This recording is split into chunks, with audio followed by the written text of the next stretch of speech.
చక్కనిదమ్మ సీతమ్మ తల్లి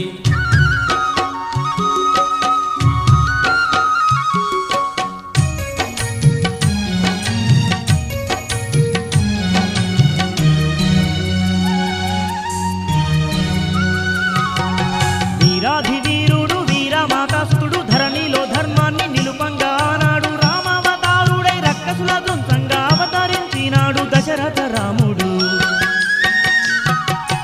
16 వన్నేల పసిడి కాంతుల కొమ్మ ముజ్జగానాలేని సౌందర్య రాశి జనక మహారాజు గారాల పుత్రిక భువనైక సుందరి సీత మహాసాధ్వి ఎంత చల్లని వాడు రామయ్య తండ్రి ఎంత చక్కనిదమ్మ సీతమ్మ తల్లి ఎంత చల్లని వాడు రామయ్య తండ్రి ఎంత చక్కనిదమ్మ సీతమ్మ తల్లి